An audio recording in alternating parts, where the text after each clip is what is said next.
Hi, I'm Lynn, the creator of Dearly Loved, a place for faith, family fun, and a whole lot of Disney.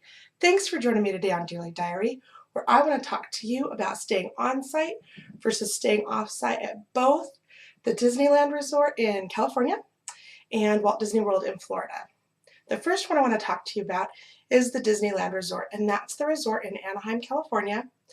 My opinion is you can stay off site at the Disneyland Resort and still not feel out of the Disney bubble.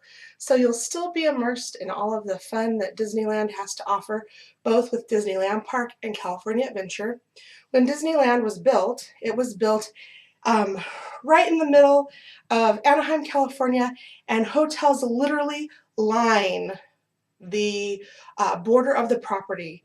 So it's really easy to stay right across the street from the main entrance to both Disneyland and California Adventure for a moderate price. So we're talking most of the year for $100+ a night for a family. And you'll feel just like you're part of the crowd walking into the resort each morning that you stay. With that being said, my favorite probably hotel of all the Disney properties is at the Disneyland Resort, and that is the Disneyland Hotel. It is nostalgic and classic Disney. It has been around along with Disneyland for decades now, and it is just honestly one of my favorite places to stay. It has a wonderful classic Disney feel to it, great restaurants, a fantastic pool.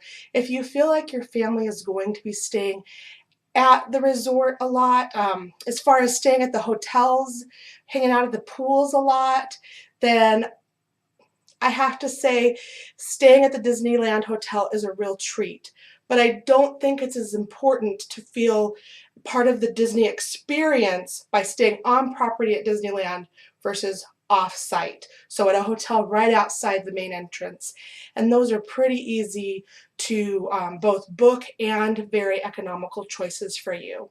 So in Orlando, Florida, where Disney World is located, I will say, in my opinion, that staying on site is more important versus staying off site. When you're on site, first of all, Disney World compared to Disneyland is immense. So you could literally be staying on property and still have close to a half-hour drive to some of the theme parks, depending on what property you're staying at Walt Disney World.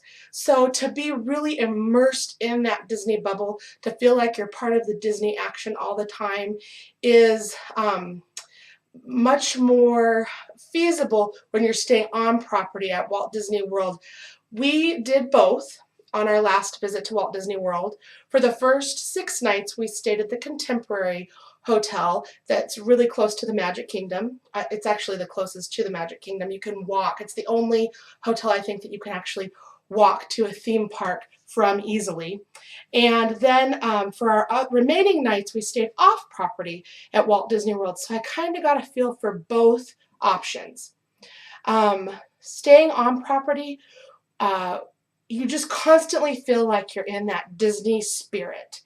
It was very convenient as far as riding Disney transportation.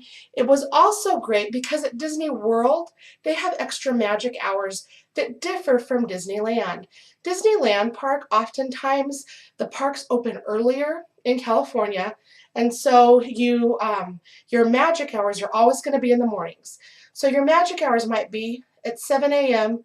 to 8 a.m. because the parks are going to open at 8 a.m. and then on throughout the day.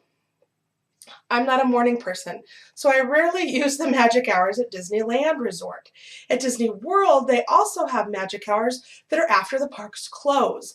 I'm more of a night owl, so by staying on property, we could take advantage of those extra magic hours that you can't take advantage of if you're staying off property. So that is another reason why I would choose to stay on site at Disney World versus on site at Disneyland.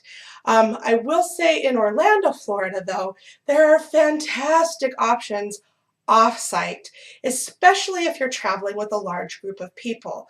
For my family of 5, staying on site wasn't difficult at all at Walt Disney World, and I preferred it.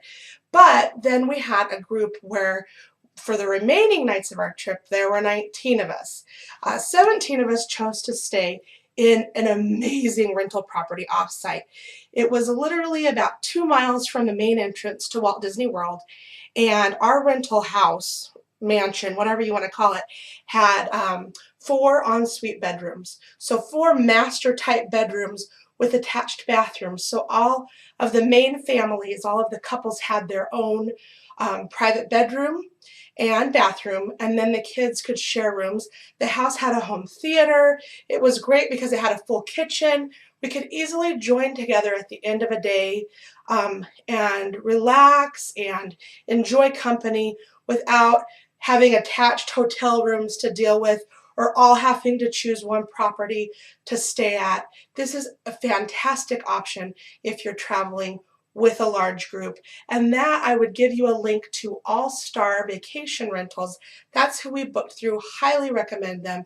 And again, I'll attach that link to this video off of my website. If you have questions about on-site versus off-site and any of the opinions I've shared with you, I'd be happy to talk to you. Communicate with me via email, and I'll give you that link also off of my website. It's lynn@dearlyloved.net. That's Lynn with one N, L-Y-N, at dearlyloved.net. I'd be happy to answer any of your questions, specifically maybe about our rental house. Again, it was fantastic. So just to recap, Disneyland Resort in California, I would say staying off-site, not a big deal versus on-site.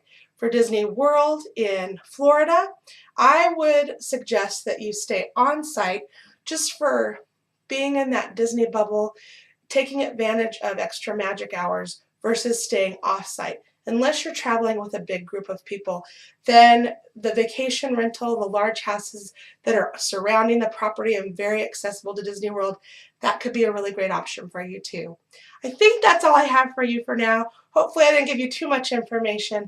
I will see you real soon. Bye-bye.